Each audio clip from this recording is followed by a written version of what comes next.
Hey everyone, welcome back. So we're going to take a quick look at, and this will be the first quick look at browsing third-party libraries that weren't initially supported by NKS, and they've been adapted. And so a great deal of some of these adaptations came from freelance studios, and that's Jason over there. So freelance sound labs, and I'll link the URL. And you can get a lot of these over at his website, and they work fantastic. And so part of this is sort of sharing sort of my experiences of where the limitations, like anything else, and all of you that watch the channel, there are many different ways to leverage different systems, and at some point they're going to be great for certain things, and then they're going to sort of bottleneck, if you will, where they're just not going to do certain things that are within your actual personal workflow. And so this is one example of sort of going outside the box or sandbox. All right. So if I go in the browser real quickly, and if I hit user, deselect user, excuse me, we're going to go into instruments for now. And this is really your typical native instruments experience. And it's been from my own experience, when I ask other people that use the complete control and the native instruments ecosystem, a lot of times they say they don't use it at all, because not all sounds within the actual complete system is for everyone. I mean, often you're going to have to find yourself going sort of outside. And once you kind of go outside, those third-party plugins, they're typically not supported by NKS.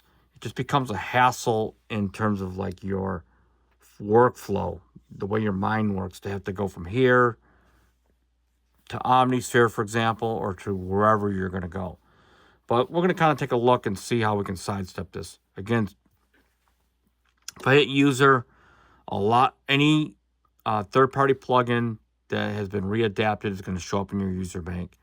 All right, whether you're on the complete control or you're using the Machina software. All right, so you can see here's the air instruments.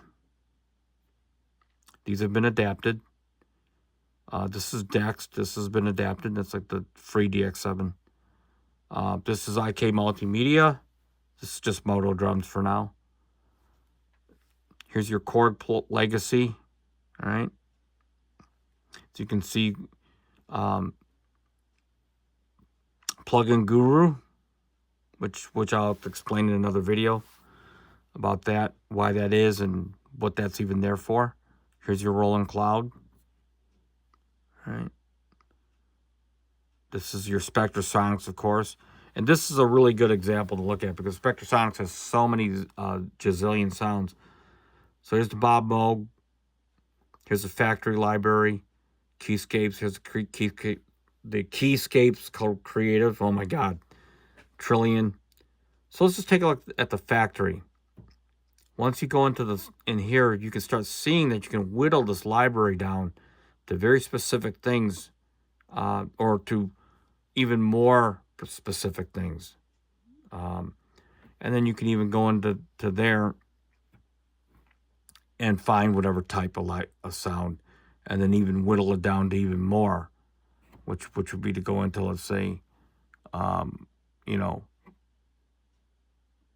long release samples or whatever. And then you go from there and there on and on and on and on and on and on and on. Okay. All right. But the more important, bigger picture is that you can get the stuff in here. Here's the UVI Vintage Vault and the Yamaha. This is the Montage ESP plugin. All right, so if I take the stuff off the favorites, and there's your sound. So if I had loaded the CP80 from the Montage software,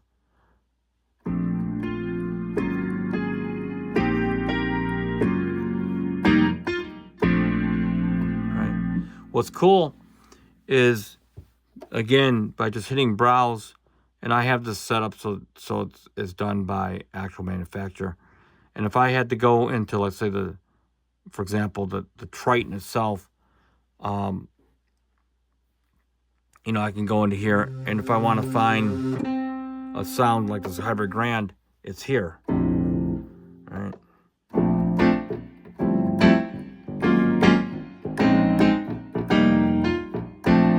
I'm going to show more of the workflow of how this actually works.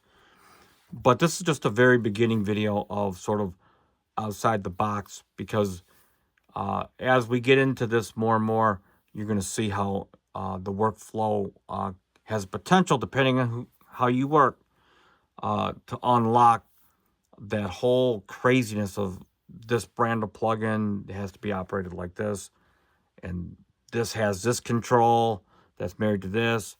And you're going to find that this is going to unite a much, much broader sound palette. And more important, it's going to unify your workflow. So this is the first look.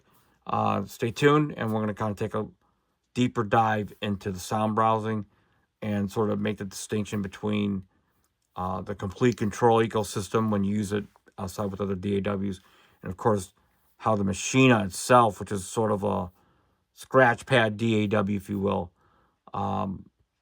Actually, I consider the Machina as sort of the ultimate MIDI sequencer that can do a little audio, I guess. But until next time, peace out.